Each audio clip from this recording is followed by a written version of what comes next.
Okay, we're good to go. Thank you everyone for your patience. Sorry about the delays. I do not think building security was expecting 50 over people to show up on a Saturday morning. In hindsight, we should have told them. Hi everyone, my name is YJ. I have here with me some of my student alumni from the past years. I'm not from Apple, but we're using their venue, they're hosting us for this program, so many thanks to them. I should just mention for the very beginning, right? This program is fully sponsored for all eligible participants, anyone who gets into the program. Your course fees, as it were, are paid for by IMDA, so many thanks to IMDA for supporting this for the many years so far. Okay, so I'd like to tell you a little bit about us. So like I mentioned, I'm not from Apple. I'm from a company, we're called Tinker Tanker. Our education arm is called Tinker Academy. And I have, just some motherhood messages here, things like that, about what we want to do, we teach coding. Okay, I guess that's the simplest way to put it. We teach coding. We work mostly with schools, so we don't actually set up retail stores, so we don't actually offer our courses, in shopping malls or things like that. But we do work closely with many schools, probably your schools, which is why you might have heard about this. We develop apps. We actually started out as an app development company. So we started in 2011. It's been many years, right? 12 years by now. When we first started out, that was the whole boom of the app development cycle. If anyone, I guess the parents or teachers here might remember, that's when the iPhone started coming up and other mobile phones. And there was a lot of excitement about building apps. And everyone wanted an app for something. Okay, so we've built some apps. I'll tell you more about this in a moment. Okay, we've taught a bunch of people, a bunch of things in a bunch of schools. We build kits, and I think one of the things that's most meaningful for us is we like to develop people. All right, so let me tell you a little bit more about this over the next few slides. I want to tell you a little bit about app development experience, and I want to start off with an app that was one of our failures.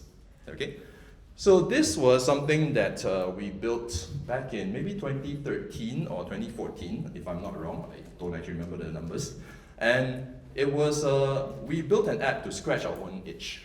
So two of us who founded the company, we actually used to be classroom teachers. Right? So before we started the company, we were working as full-time teachers in MOE schools. And one of the things we thought that an app could be very helpful for was if you walk into a classroom, right? I don't know how many of the students appreciate this, but when you walk into the classroom, when a teacher walks into the classroom, they have a lot of things to think about. They have to deliver the lesson, and there's often a student or two that will come up to them and say, oh, I forgot my homework, or I forgot to bring this today, or can you help me with this, and things like that. And the great teachers, right, teachers who are very experienced, they will know what to do. They'll write it down, they'll make a mental note of it, they'll tell them yes, no problem, they'll call their parents later or whatever. All right, but new teachers like ourselves, when we first started out, we had no idea. We just forget everything. We just walk out of the classroom and, someone told me something, but it can't be important. I remember if it's important. So we thought maybe you could make an app to write all that down, right? On a mobile phone, it knows what your schedule is. You walk into the classroom, it knows your class list, and it says, okay, this person right here, right? This person didn't bring homework. I need to follow up with them the next lesson. Okay, so we built this, right? We built this. We spent a lot of time on it. We thought it would be a fun little to-do list that teachers could use. We got no traction, right? Got no traction. I'm happy to share this. So when did we run this? When did we do this? 2013. Okay. So we thought maybe we could sell this for a couple of bucks, like let people try it out and things like that. We got some press early on. You'll notice that we sold this app for a total of $458.69, which sounds not bad for a student, but doesn't really sustain a company, right? I'm not sure if you know about the finances of running a business, but $400 over 2 years is generally not enough to sustain a company. Okay, but we learned a lot of lessons from it. Okay, we learned a lot of lessons from it. One of them was that you can't just be building an app. You need to be able to tell a good story about it. You need to figure out what your users actually want, right? You need to see what else, figure out how else you can get your app in front of people. Okay, mention about the slide screens. Okay, so that was one of our first apps, but it wasn't our very first app. I wanted to start it off with, this was a failure, right? We barely did anything. This was our first app. Okay, anyone has used this app? Has anyone used this IC photo app to renew your IC or passport or anything like that? Okay, so it's been around for, I think, since 2012 or 2011 or thereabouts. This app was once again born of a problem that we wanted to solve. And there's two parts to this. First of all, we started this app, I think, in 2011, when we first started the company. We thought, okay, we want to learn how to build iOS apps. Okay? So at the time, there was some resources. There's a very good course by Stanford, and they actually have an intro app development class, which is still available for free. They still renew it every year, still put on a new version every year. We watched it. We understood what it meant, right? It's targeted at undergraduates with some computer science experience. So, we're computer science graduates, we're okay. But even then, we just couldn't quite get it until we started building an app. That's when things really clicked for us. That's when we realized, oh, we want to put this thing on the screen. How do you do that? Oh, okay, this thing actually makes sense. So rather than just watching a video course, what really helped was working on a real project. And I think that's something that we want to emphasize today, is that there are a lot of resources out there. Right? You can actually skip this course. If you really can't make it for this course, it's perfectly fine. You can skip this course, you can go online. Everyone knows that. Does everyone here know that you have a free Udemy subscription thanks to NLB? Right? If you go to NLB Udemy or something, they have a free subscription for all library members. You can go online and learn for the rest of the year. Okay? But without an actual project to work on, it's very hard to translate what you've learned into reality. It's very hard for it to sink in. Okay? So this is an app that helps people take useful selfies, I guess you call it, reveal my age, right? This was around the time when I turned 30. When you turn 30, you have to change your passport photo and your IC photo, renew your IC. So I sent in a photo, right? I took a photo, and the thing is, IC only takes in soft copies of a certain size, I think 400 by 514. Okay, I know this because we made this app. So at the time, what I had to do was I had to take a photo, right? Open up, image editing app, resize it, move my head around until it fits such that the shoulder is in the right place, my eye in the right place, my mouth in the right place, wonder why my mouth is a bit off, that kind of thing. And I submitted it. And then they rejected it. Okay, then I had to do it all over again. Right, the rejection letter was, you need to show more shoulder. I was like, I don't think that's what they meant. I think my head was too far down or something. Okay, and so we thought, okay, let's just make an app to do this. You just need to align your face with these guidelines, and then you take a photo, right? And then you submit. It'll export to the right size, and then you can save it to a photo roll and send it to ICA. Okay, so yeah, it worked. We got pretty good download numbers. I think we had like 500 or 600,000 downloads, but we haven't updated it for 7 years. Sorry about that. Okay, that's why it looks like that. Okay, so we've been just building all these like little apps over the years. Our main business nowadays is not building apps. We just sometimes we just make some apps for fun, right? This is just a marketing app. And we do have a commercial app on the App Store, and this one is a free app. You can download it, but it does pretty much nothing. It's a guest registration app. So the story behind this was around a certain age, right? For the kids, you will reach this age. For the adults, at some point, your friends will all start getting married, and you'll be invited to all these weddings, right? And then your pocket will feel the pinch because you need to give them ang paos and things like that. Okay, I'm not sure how it is for everyone nowadays, but that's what happened for me. Right? So between me and my co-founders, right, our friend asked us, okay, could you help me with my wedding reception? That means we were the guys who would sit at the table, register people as they come in, and tell them where they're seated. Okay, so we thought, sure. All three of us, who later on started this company, were annoying nerds. So what we did was we built an over-engineered solution where we built some system where people could see where they're seated and scan QR codes and things like that. And yeah, it worked, right? It worked. But then he migrated to Canada after that. Okay, I'm not sure if it's related, but yeah, we never talked to him again. No, he's back in Singapore. Okay, so ever since then, we've gotten a lot of clients. It's not a traditional app. You don't download it for $2.99. What happens is that we sell it as a service to wedding couples, and then they will pay us for bringing down iPads and things like that to help make the registration process a bit more seamless. In fact, after a while we pivoted. We realized that wedding customers are not repeat customers. Let me let that sink in for a moment. Yeah. Okay, wedding couples are not repeat customers. So we pivoted to event companies. Right? Event companies were the ones who came to us because they will organize a dinner and dance for some big bank or whatever every year. Okay. So yeah, it's still going strong. Well, it died for 2 years thanks to COVID, but it's back. It's back. So it's still a side business for us. Okay. So that's an app that we built. I want to tell you about one more. And this is a very interesting and special app. It's an app that just got released to the App Store, I think a year ago, February last year, if I remember correctly. And I was talking to Jia Chen, who you might have seen running around, right, trying to register you and helping things out, things like that. And he was the one who was assisting in this class over the last 2 years. In fact, more than that. Right? Even before that, he just came back and helped out. We'll tell you more about that later. So we were recording some classes and we were doing some briefings and we were doing a lot of online classes at the time. 1 year ago, still a lot of restrictions. So I was saying, I wish there was a way to annotate my Mac screen. So for example, if I want to highlight the me on this, right? Right now I have to use my mouse and move it around violently until something all of you notice. Okay? I thought I wish there was a way to use like Apple Pencil on an iPad and just draw a circle on the screen.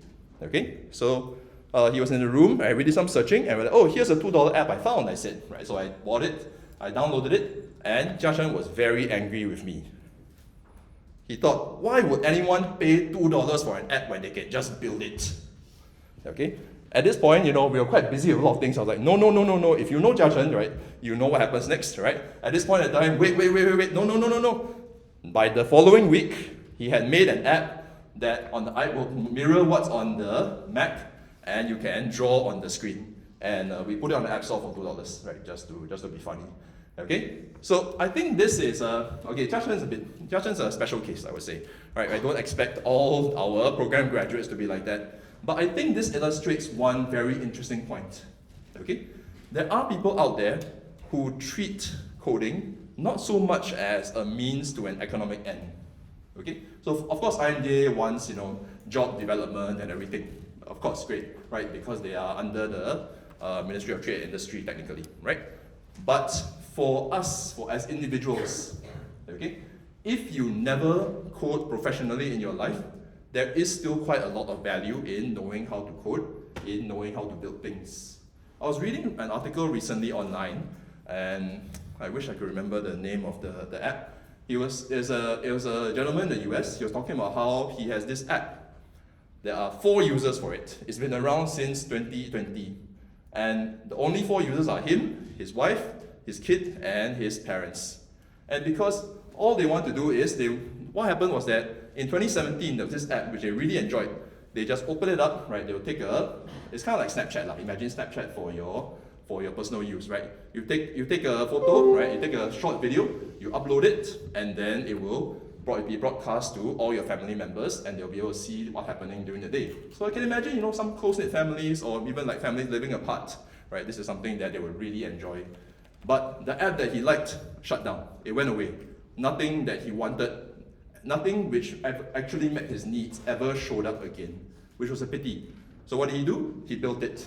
He built something for himself and his family, and because it was just for him and his family, he didn't need to do a lot of things. He didn't need to include sign up. He didn't need to worry about the cost of hosting all these videos because it's just him and his family, right? They themselves can decide, oh, we don't want the videos from 1 year ago, okay, we just don't pay for that storage. Okay?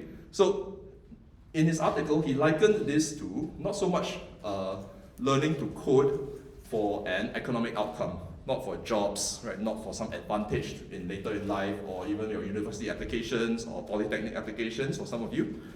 It was a bit more like learning to cook. So when you learn to cook, it's not so much that you want to be a professional chef. It's maybe that you just want to live healthier. Maybe you just enjoy the process. Maybe you just want to experiment. And I find that that's a very nice analogy for what's going on here. Being able to code, being able to build your own apps will give you these kinds of powers that I feel it's up to you how you want to use them. But I do think it is a very useful thing to be able to do. Okay, so for now, that's enough from me. All right, that's enough from me about my company. Sorry, there's still more from me. Sorry. All right, I'll hand it over to my colleague Sean in a moment. Let me tell you a bit about my journey here. Okay, my name is YJ. I'm an Apple Professional Learning Specialist, which is something that we work with Apple to deliver various things in schools and things like that. Okay, I have some background information and things like that. I went to study in the US. I taught at RI. When I came back, I worked at MOE. We started some companies. All right, so that's great. I want to tell you a little bit about my journey learning to code. Okay, and once again, I'm fine telling you how old I am. All right, in the 80s, right, I learned using logo. So it's this little thing on the screen that you move around. You tell it to move forward, tell it to move back, you tell it to turn right and turn left. Does that sound familiar to anyone? Yeah? Where have you seen that? Like Scratch, yeah. Scratch. Okay, anything else? That's right, Python turtle, right? So that's great, right? So I think it's a very universal thing. There's this researcher, Seymour Papert. He wrote a book called Mindstorms, and that is the inspiration for the Lego Mindstorm series. It's about the logo environment, right? It's a whole approach to education called constructivism. If you are interested in academic research, do take a look at this book, right? It's a great source of inspiration.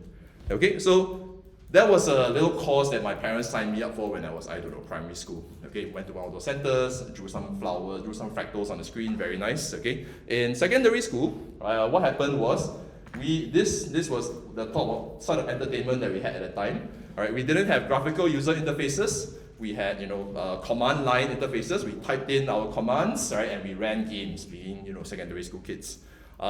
Being the particularly nerdy secondary school kids, my friends and I would be like, what if we don't want to type the commands? What if we launch this menu to do something for us so that we can just choose from A to H?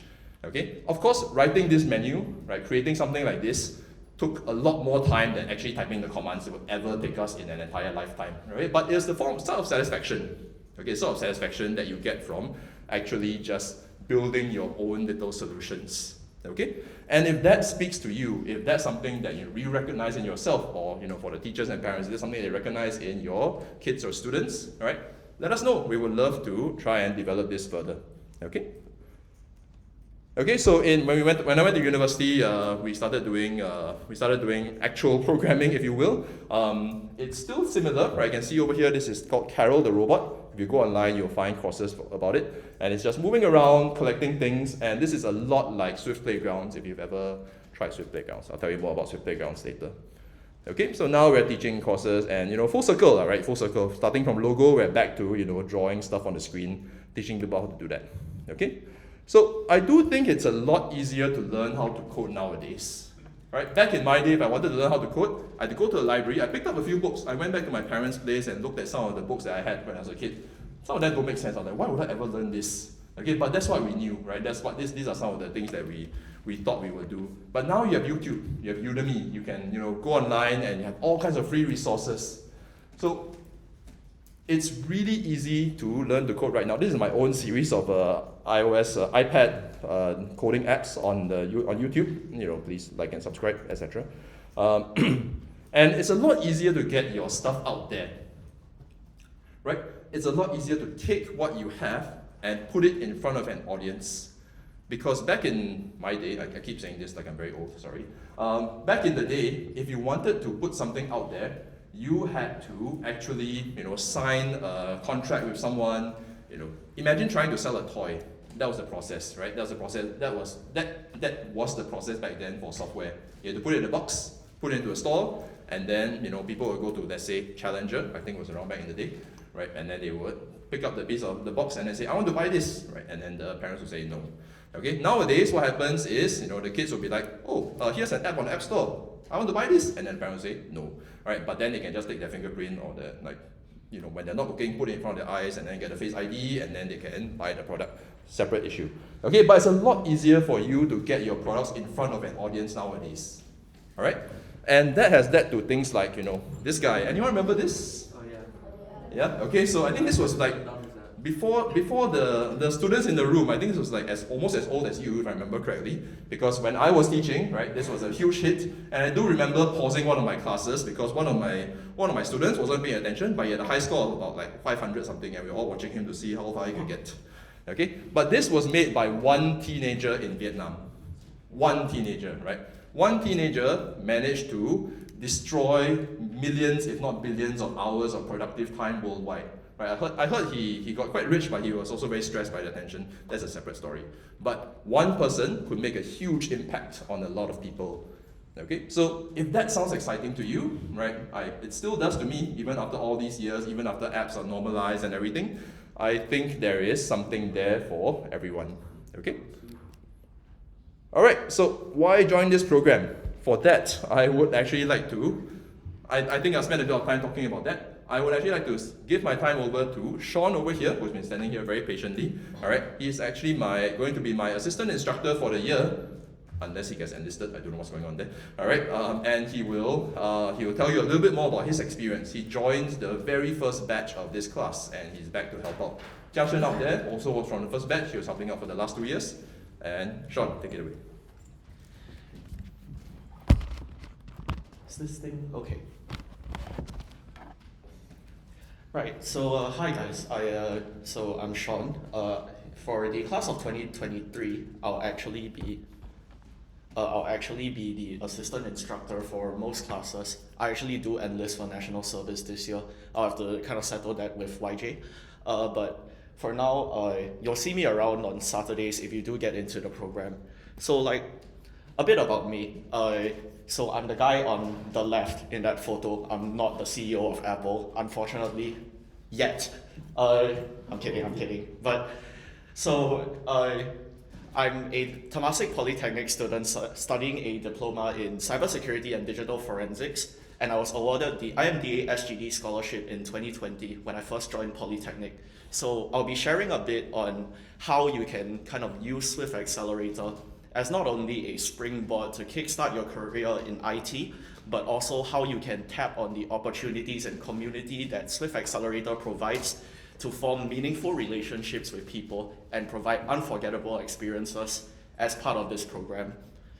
So a bit about me. I joined the Swift Accelerator program when I was in secondary school. I'm from Ngee Ann Secondary School. After my stint in Ngee Ann, I had a quick internship with YJ actually. He managed some of my projects. After that, I went to Temasek Polytechnic, where I am right now, and I'm wrapping up an internship with GIC.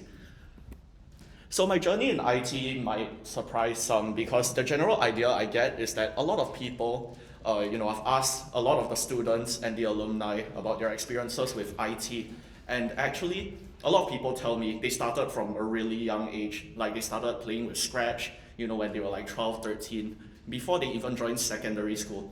But for me, my story is a bit different because I was interested in IT when I was growing up, but also I never really kind of thought about, honing my interest in it until secondary 3 when I applied to take O-level computing in my secondary school, and I got in.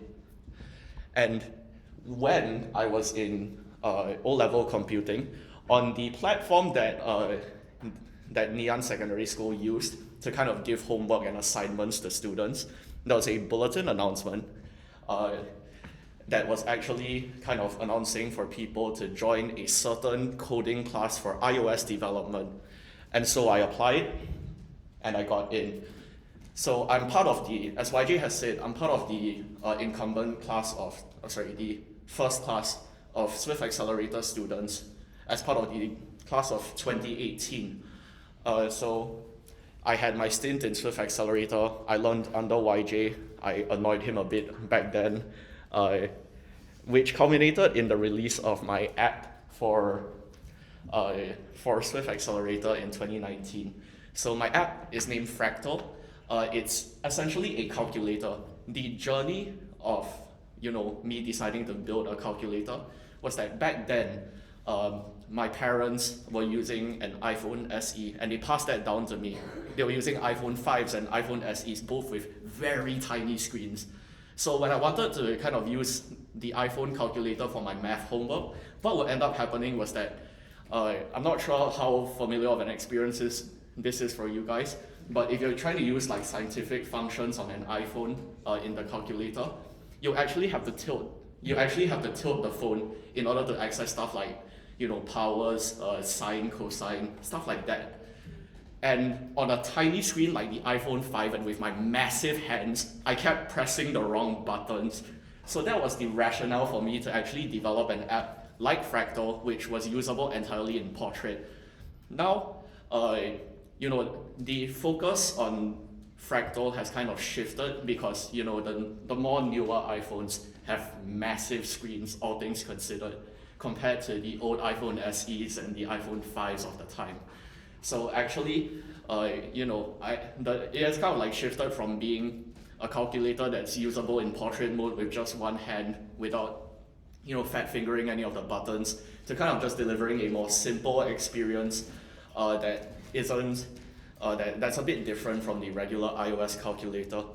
But that was my time in January 2019 before when I graduated from Ngee and I took my O-levels. So I got my results and my results didn't actually matter because I had signed up for the early admissions exercise to Temasek Polytechnic. So as long as I didn't flunk everything, I would be guaranteed a place in the cybersecurity course within Temasek Polytechnic. I did not flunk everything, and so I actually ended up getting a place in Temasek Polytechnic. But before that, after I graduated, actually a week, pretty much after it turned legal for me to work, I was at the Swift Accelerator Swift Innovators Summit 2019, and after the summit, YJ actually approached me, and he asked whether I wanted to intern at Tinker Tanker for a bit before my polytechnic studies started. I said yes, and quite literally a week after I turned 16 and was able to work for a salary in Singapore, I started my internship at Tinker Tanker. I helped out with stuff like curriculum development, some modernization of the curriculum that you'll see if you come into the class. Although in recent times that has been handled by Jia Chen, who was the previous assistant instructor. So I also helped out by developing some apps. I also got into teaching, and also importantly, I discovered a certain hobby of mine in kind of tinkering with stuff. An interesting thing about the Tinker Tanker office is that there's a laser cutter, and so some of my friends that were interning there before me actually had this habit of making trinkets using vectors. And so they'll make stuff like keychains and using scraps from actual production using the laser cutter. And so I kind of got interested in that, and that's kind of where I picked up the whole tinkering with stuff, kind of experimenting to see what works, what doesn't, and things like that. But of course, this internship at Tinker Tanker lasted, I think, about six months, if I'm not wrong. And eventually I had to get shipped off the school. In April 2020, I matriculated into Temasek Polytechnic. April 2020 also happened to coincide with a major world event that changed many of our lives. I'm not sure what it is, but also the workload at Temasek Polytechnic was manageable.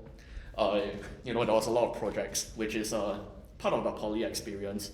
If any of you do get in and you're interested in learning about what it's kind of like to be in a polytechnic, do feel free to approach me whenever you guys are in class.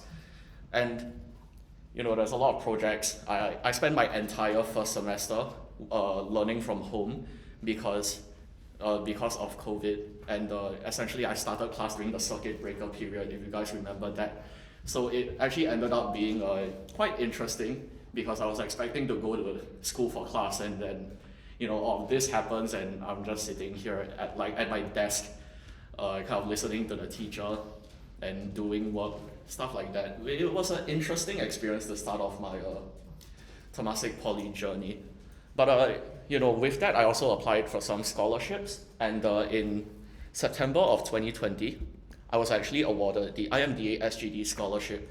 So the IMDA SGD scholarship is a scholarship that they give to students that express leadership skills, whatnot. And I was given the Poly scholarship, so I'm thankful to IMDA for supporting my journey, not just through Swift Accelerator, but also through the SGD scholarship. And for the most part, my time in Poly was pretty boring. It basically came down to a mixture of slack a lot, and then realize that I have a lot of work to do, and then I rush all the work, and then I finish the semester. Then I have no more work to do, so I slack a bit, and then I slack into the next term, and then there's work to do, and the cycle goes on and on. At least that was my Poly life.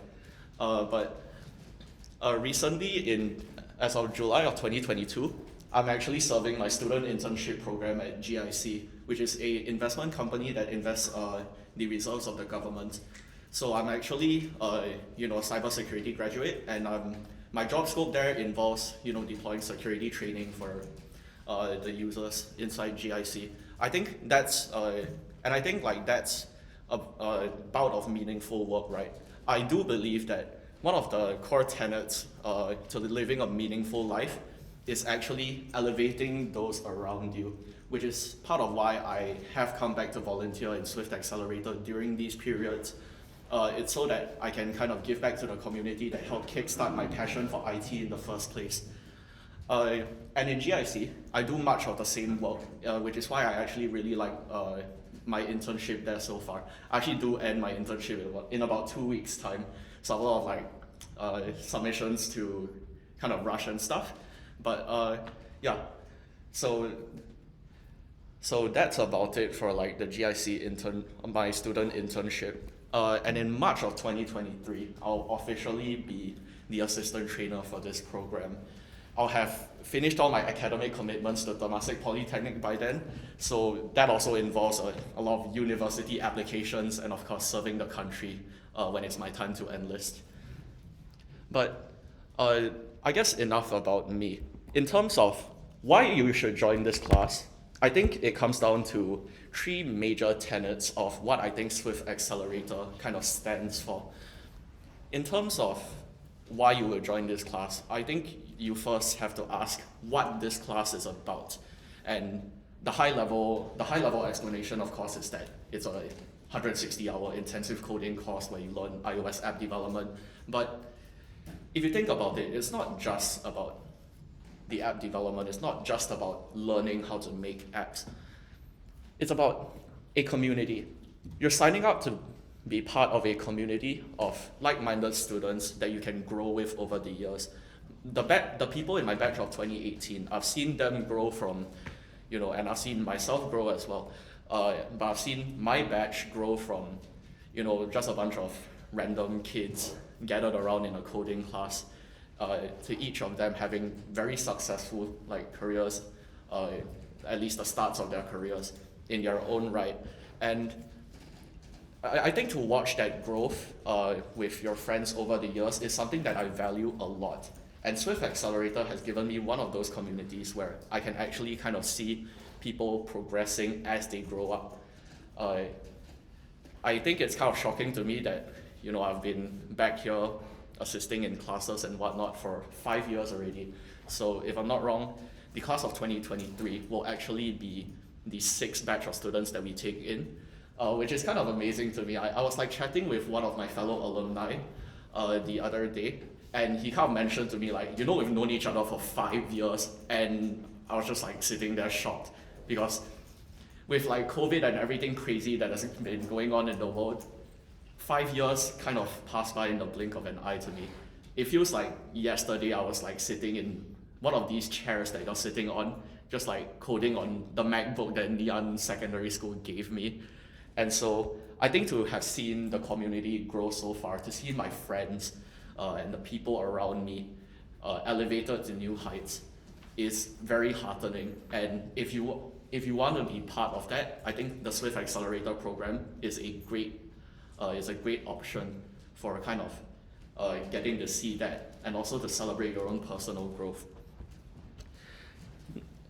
But other than growth, you'll also be joining a community of alumni once you graduate. The alumni, can come back to help in classes. You'll get to kind of give back to the community that trained you for 9 months to produce apps. There's a lot of stuff to be done in the alumni, and actually I do quite a bit as an alumni before I came into the assistant trainer role. So that's something that can be explored as well. There are events, for example, that picture I have with Tim Cook, CEO of Apple, was actually when YJ invited some of the Swift Accelerator students and alumni to an event where Tim Cook just happened to be the guest of honor in a sense. So that picture is very interesting. I can kind of confidently say that I'm probably the only person to have beat him in AR whack-a-mole, because that was what we were doing in that class.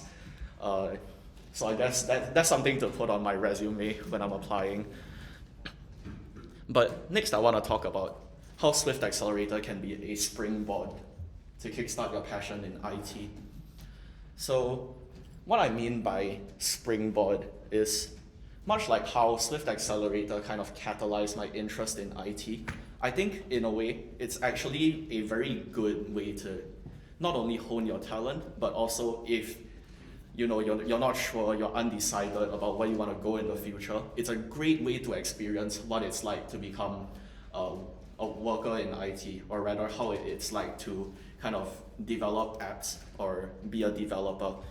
Because something about app dev, and I've noticed this in my time as an educator as well, is that if you're starting out, app development is one of the best ways to learn how to code because it's very tangible. If you learn something like Python scripting, yeah, sure, you have prints and stuff, but also it's not very tangible, you could say. It's not very easy to see something that's updated on the screen. Whereas with app dev, you change a line of code and something pops up on the screen. It's very easy to see your changes being mapped into real world change, something on the app itself. And so I think that's a good way to kind of get started. And if you're already heading into IT, if you've experimented with robotics in the past, it's actually a really great way to kind of gain a new skill, and the intensive app development process will allow you to kind of get a taster of what it's like in order to work effectively in that regard. All of these combine into something that is an unforgettable experience. It's not just a coding class, and it's not just a community. It's a mixture of both. And I think that's the Swift Accelerator difference.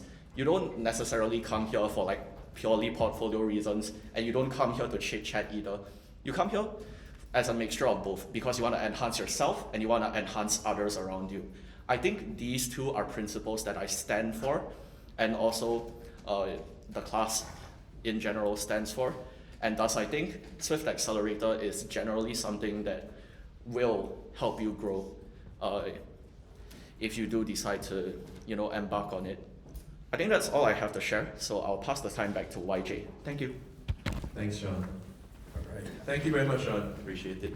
Okay, so we're almost at the end of this briefing, and I just want to leave a bit of time for Q&A. Just a quick reminder, if you have any questions, please head over to menti.com and fill in the code over there. Please let us know if you have any questions. I'll get to those at the end. We do have the questions that you submitted earlier. Our apologies if we miss out on them, but later on you can still email us. Okay, so about the program. So we told you all this stuff, and we saved the last 5 minutes to tell you about the program. All right. Okay, we might overrun a bit, so sorry about that. Okay. So we've had about 40 over schools join us on this journey. We have about over 250 alumni, and we have 60 over apps on the App Store, which I think is fairly remarkable. Okay, I've talked to a few international audiences, and I think there's a bit of a hesitation about just being able to reach the point where you can put an app on the App Store. We'll tell you more about this in the course, right? But there are certain apps that are meaningful. You can scope them to a point where you can build them. We're not asking everyone to build the next giant social media app or anything, all right? But there are all kinds of apps that you can build and should build for the App Store. So what is the program? 55 minutes in, we tell you. It's a talent development program for secondary school students with an interest in aptitude for app development and computational thinking. It's over 8 months. You'll learn to code in Swift. You'll not just learn to code, you'll do storytelling, you'll do design thinking. And it was launched in 2018. We told you this a few times. We have 5 batches so far, 50, and it's fully subsidized for 50 successful applicants. All right, these are some of the photos from the past batches. Okay, and what you'll learn are app development, of course. Okay, so it's called the Swift Accelerator Program because the programming language that we are using for this program is Swift. Okay, so we'll code in Swift, we'll use Xcode, we'll build for iOS. Okay, so You'll learn a bit about app design as well, right? Some of these are equally important, if not more, I would say, right? Otherwise, you end up in a situation like us, you build an app and, nobody buys it, nobody downloads it. I should also mention at this point that all your apps will have to be free when we launch them, okay? So don't expect to be an App Store millionaire from this class. We'll figure it out if anyone's apps are really that popular. Okay, so you'll learn about design thinking, storytelling, and visual and UI design. Okay? All right, the curriculum will be based on Apple's own curriculum. So Apple has curriculum, right? There is a books app, which you might be able to download, right? You can go and grab these books developed in Swift Explorations, developed in Swift Fundamentals. The only thing though is that we have pivoted the curriculum to SwiftUI, right, which is a slightly newer toolkit for building apps. There's no official curriculum out there yet. I don't doubt that there will be. But we do like that it's a lot easier to get started. We do think that it's something that will, based on our experience, we've taught with UIKit, the old way, as it were, and SwiftUI the last couple of years, right? We've seen quite a bit more success with SwiftUI, so we're glad for this, right? So you'll be doing a bunch of apps, and I want to emphasize that a lot of what we do in this class will be hands-on. So we will ask you to code your apps. You won't be listening to lectures, and then at the end, and we won't listen to 90 hours of lectures, and then we tell you, okay, go and build an app. All right, that doesn't make any sense. You'll be building all these tiny little apps along the way. There will be all kinds of weird things that we'll ask you to build. Please pardon this one. We are not sure whether we want to keep this in the syllabus, but it's just very funny to show. Okay? All right. Okay, so, and at the end of it, the goal is to get your app published on the App Store. You will work in teams. We do think that's a better experience for everyone, okay? And it does spread out the work a little bit. And, true to the spirit of the class, we want you to work with people, learn from one another, okay? So these are some of the apps on the App Store, right? And we're hoping to see yours on the App Store. You'll also hear from alumni. It won't just be all coding classes, right? Other alumni will come back, other than Sean, okay? Other alumni will come back. There'll be Swift Student Challenge winners. I think Colin mentioned this earlier. Colin from IMDA mentioned that a bunch of Singapore students have won the Swift Student Challenge held annually by Apple. And many of them are from the Swift Accelerator Programme. So we brought some of them in last year to talk to our students. You'll hear from developers and designers, and we'll have guest speakers from industry and media as well, right? So this is SGAG, all right, so yeah. Okay, we'll give out some certification, all right, some certificates. I know those are important. On the right is the one from IMDA. That's going to be given out at the graduation ceremony next Saturday. We'll tell you more about that very shortly. On the left is an industry certification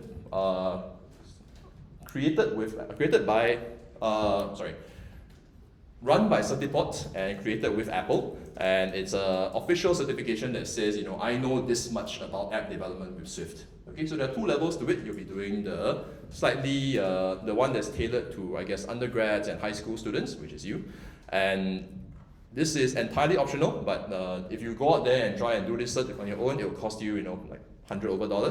It will be sponsored for anyone who takes the class, right? But it does depend on whether you can pass, right? So it's optional, right? But if you do study for it, you can get the cert. Okay. All right. So just a few more photos. This was from our COVID year, right? 2020. Towards the end of 2020, we finally managed to ease up the restrictions a bit. We had the entire class online until the project started, and then we got them all together at our office, right? Not so much at Apple at the time. Okay. Okay, so at this point, I should also mention that there is an event next Saturday. We'll put up more details afterwards. It's our Swift Innovator Summit. This is when our class of 2022 will be graduating. They'll be showcasing their apps. There will be free workshops by the alumni. I'll be running a workshop.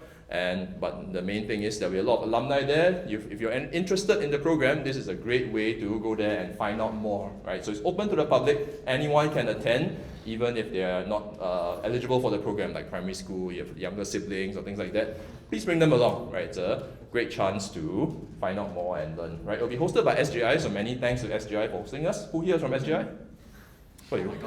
Okay, yeah, thank you. All right, so thank you for hosting us. All right, we appreciate it. Okay. So yeah, if you want to find out more, you can go to this website. I'll flash the URL on screen again later.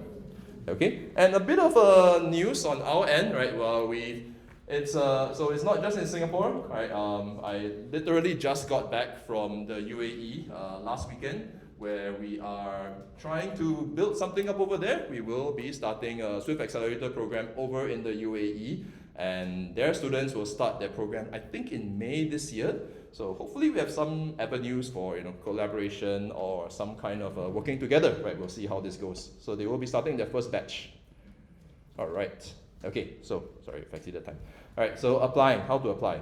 Okay. Some requirements. This part important. Don't worry. No need to take photo. All right. We will send you the video. Okay.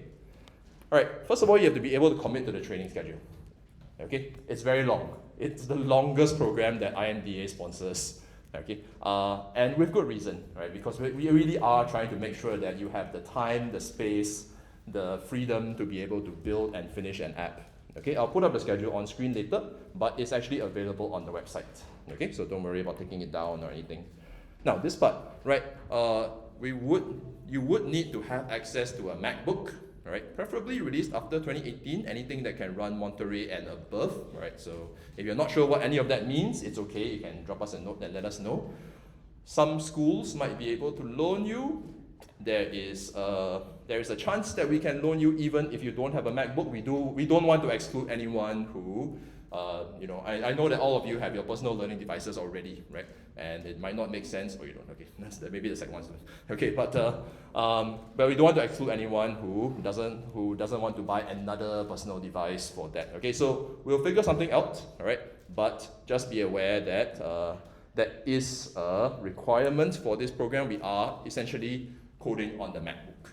Okay, maybe in a year or two we can code on an iPad. We'll see. All right, but for now there's still some things that we want to do that can't be done on the iPad. Okay.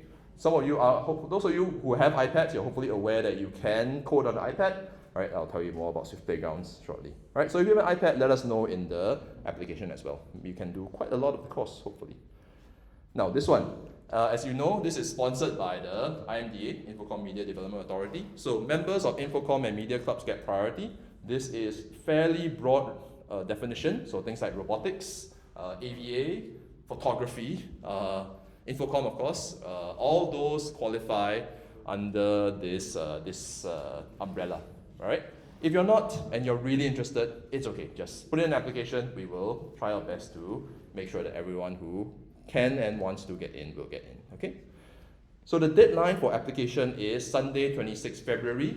It's the same link that we sent to you to register for this. So just refresh the page. The application form is up. It's been up for a couple of days now. You can go in and take your time.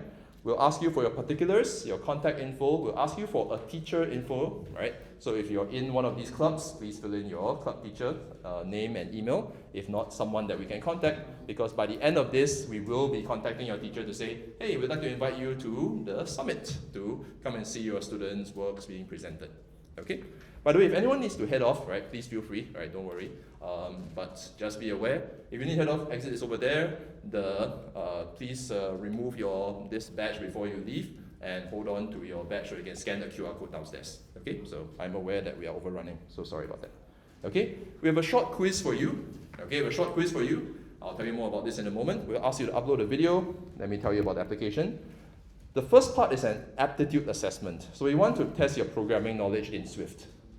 At this point, you might be like, what? I don't know anything about Swift, right? I'm guessing most of you have not tried or learned Swift. Anyone here already done Swift? A little bit, the two of you. Okay, okay, cool. All right, so if you have, that's good, right? But don't worry about becoming super familiar with it, all right? I do believe that everyone here should have gone through some kind of Spiro code for fun thing in primary school by now, if I understand my government mandates correctly. Okay, but if you have some knowledge of basic coding concepts, variables, loops, conditionals, okay, you should be able to do this. But there's a lot of reading. You have to read through the questions very carefully. Okay, so I'll tell you this much. All right. So if you really want to know some Swift before you attempt the test, well, you know what? Go download Swift Playgrounds. All right. There's a Swift Playgrounds app on iPad or Mac. It's free.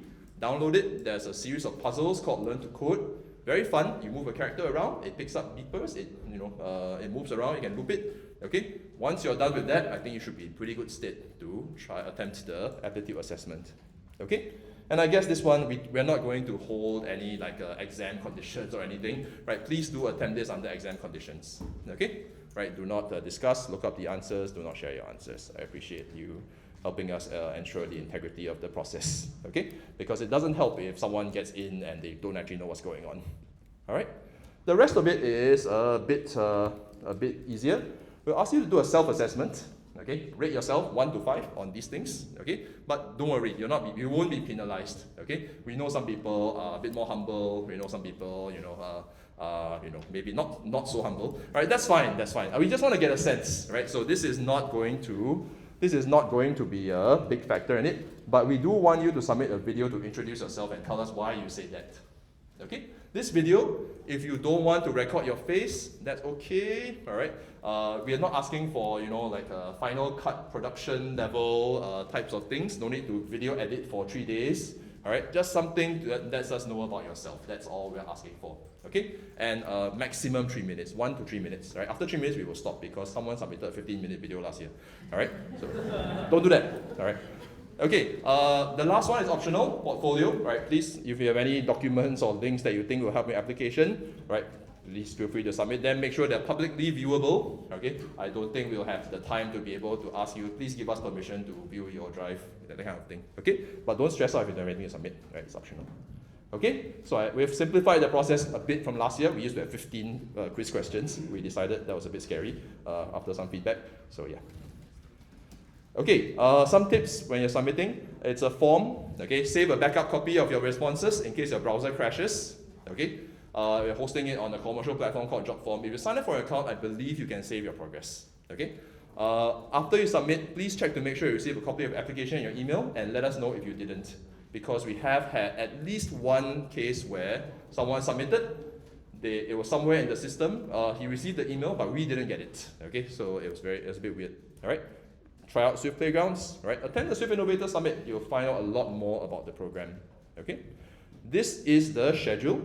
It's mostly on Saturdays. No need to strain your eyes to look too closely at it. It is on the application form, okay? It's tentative. Most of them are on Saturdays. The white color ones are on Saturdays, okay? The yellowish color ones are on weekdays, but those are during the holidays or after school ends. The orangish ones are in the afternoons. Okay, so I hope that kind of helps make sense of things. We will, of course, need to change things around depending on venue availability, might need to move some things online, so on and so forth. We do ask you to attend at least 80% of the session. So if you look at this, you're like, wow, I cannot attend like 50% of it. Hang on, I have one more FAQ for you. Okay? Okay, time for Q&A. All right, hang on. Cost, fully sponsored, said before already, except for devices. Okay, dates and times, Saturday mornings, weekdays in the March, June, September, and November holidays. Okay? Oops. All right, that was my Zoom. Okay, next, location, face-to-face here. Some lessons may go online. Other locations throughout the year to be confirmed. If you want to attend online, we will stream the classes as they are happening. Okay, but we have a couple of caveats. One is we cap that at 50%. All right, we found that people who just attend more than that online, they just don't show up at the end of the year, right? And we feel like that's a pity because then we could have given that place to someone else who wanted to get in and actually commit to the class, okay? The other is that we will record the relevant parts of the thing. So for example, if I'm lecturing, right, if I'm doing a demo, I'll record that, I'll put up a video, okay? And you can watch that if you want. And if you can finish the necessary things for the necessary tasks, right, we can count that as online attendance. But again, we're capping that at 50%. Okay, that's my requirements, right? We're just trying to make sure that we have people who are committed to the class. Okay, all right. Who can apply? Secondary school students from MOE schools, usually Sec 1 to 3. IP Year 4, no problem as far as we can tell. Okay, we've had quite a few IP Year 4 students. Sec 4 students taking O-levels, we had one. We literally had one student taking O-levels and he built that app like right after his O-levels. I'm not sure how he managed it, but I'm not sure it's recommended. Okay, JC students, technically okay, but I'm sure you have something on at that time. Okay, so unfortunately for Polytechnic students, I know Polytechnic students are the same age as the JC students. All right, yeah, it's not part of the thing. Okay, well, unfortunately. All right, international school also, unfortunately, we are IMDA is unable to support. Okay. All right, and let me go check if there are any other questions. Okay, so let me go pull up my thing over here. Where are my questions? Okay, there are 12 questions. Give me a moment, huh? All right. So once again, if anyone needs to leave, right, at this point, right, once again, we have a recording. Don't stress. Don't worry. Right, if you need to leave, please go ahead. Any suggestions for understanding advanced coding? Well, make sure that you have your basic coding down, right? And then I would just tell my interns or whoever joins us to just go to Udemy and watch stuff. Build things, right? Build things. Just build your own things, scratch your own itches. Don't be afraid to try things out. Okay. All right. Are students expected to use their own device? Are there subsidies for purchasing Apple devices? There is an education discount for students purchasing Apple devices. I believe you just search for Apple Singapore Education Store. You need to sign up for an account with some education verification service, but you just need to use your education email address and you will get the education pricing. So yes, students are expected to use your own device. If your school has any to loan you for the year, right, that will work. If we have any to loan you for the year, we will try our best to fulfill that. Okay? All right, where's the venue? Where's the venue? It'll be here, right? Very likely in this very room. Okay? Any max allocations for SJI students? We'll see how that goes, right? We'll see how that goes. It would be a bit weird if we had all 50 SJI students, right? So I think we can all agree. Can I elaborate on that a bit? So our general policy on that is that we admit by aptitude and not like generally, we don't have like a set limit for any certain school. So if you're good enough, you will get in. Okay, so that's the best answer we can give right now, right? But it would be slightly weird to have 50 SJI students. Okay, how many MacBooks are there for loan? We are not sure, right? And we also don't know if their specs will survive for the year. Okay, so we'll have to figure it out on our end when the time comes, right? How is grouping done? Grouping is entirely up to you. Okay, when you join the class, and that is one reason why you shouldn't try to be online all the time. Because we had a few students who were online all the time, they missed a lot of classes, they didn't know anyone in class, and by the end they were put in one group and only one survived. So that was not survived, they're all alive. But only one made it through to the end of the project, and he'll be presenting his project next week. So amazing work, he did it all by himself, right? But I do not recommend. Okay? Okay, what's the difference between this and the Swift Explorers Singapore program? The Swift Explorers program, some of you might have heard of it or have been a part of it, is a very intro level program where we teach, some design, right, some app prototyping and very basic coding. So some of the material will overlap, like maybe like an hour or two of material will overlap, but I think it's a great starting point. So if anyone has done the Swift Explorers program in your school, right, please, we strongly recommend that you join us, right? You enjoyed that, I think you will do well in this. Okay, those of you who don't know what the Swift Explorers program is, maybe check with your teachers. It's happening again this year, right? It's going to be run by the schools themselves. Okay, and you can watch my stupid videos. Okay, international school students. No, I'm afraid we can't. So can international school students join with a fee? I'm afraid not, just by nature of how this thing is structured, because we can't tell IMDA, we're running this with your funding, and then we take it. That's a bit weird. We will see what we can do see whether we have any offering for that. We've talked about this for years. We're trying our best to see what we can do for you. Okay, so apologies to anyone who in that case. All right.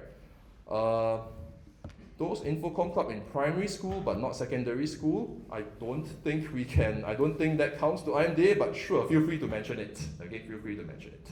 All right. Someone asked, Infocom Club in primary school but not in secondary school. Does that get you the priority? Okay. Do you need background knowledge? Yes, a little bit. Okay. So it could be the situation where you go download the Swift Playgrounds and you try out learn to code. That's background knowledge to us. Okay, I think that's background knowledge, enough background knowledge to get you to that point. Okay, all right.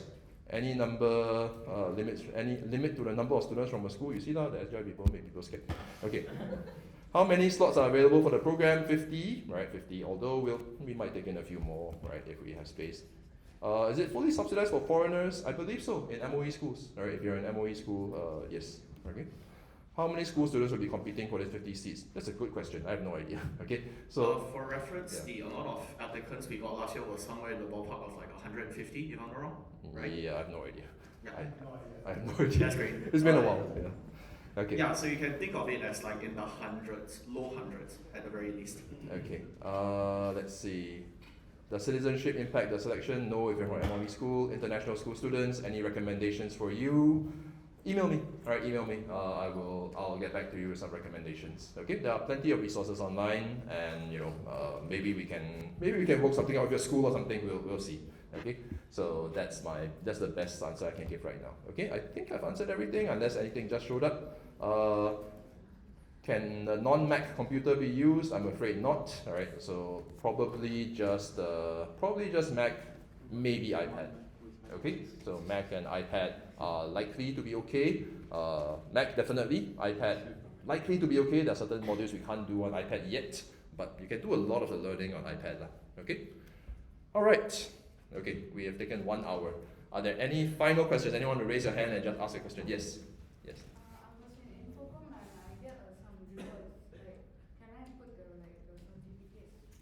Yeah, by all means, right. If you took any competitions or you got some certs, yeah, just upload them at the last step. Just make sure that we can view them. Okay? Yes. Is there any type of code like Python or Java or C++ that can really help with learning Swift? Swift is more similar to Java than any of the others you mentioned, I would say. Okay, if that helps, but not a lot of, basically very similar to any C-type language. Right, so Java, C++, all very similar, right? Just they all have their own individual, quirks and stuff. Yeah. I would say that when it comes to languages, the main thing you'll be taking away from most languages is just how the logic and stuff in general will work. I think some of these things are done differently in Swift, so I wouldn't say experience in language. A certain language will give you an advantage or a leg up. Experience in coding and the fundamentals will. Yes. What if I use a non-Mac device with Mac OS? Don't tell us. Encourage that. Don't tell us. We don't encourage that. Yeah. I don't know about that. I mean. Yeah. Yes, it is, but you will find the SES stuff. You'll find us outpacing the SES stuff very quickly, lah. Okay, but it's okay. SES, you're working with a group, right? And not all of whom might be in Accelerator. We did have one Accelerator student last year who showed up in SES. Didn't tell anyone, and we're like, why are you here? Right, but she did great, so that's fine. Okay. Any final question? One last question over there, yeah, sure. Do we have to bring any notebooks or anything? Up to you. Right, so you treat this as you would go to a normal class, right? You want to bring a notebook, you think you can take notes on your computer, fine, right? That's okay. In general, I've seen that not like if you want to take notes, I think digital will be fine. But most of the stuff you'll be doing is via projects either way. So I think in that case, the code will speak for itself as a kind of form of notes. Okay, so let me just play a little ending video while everyone types up.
Okay, and that's it for today.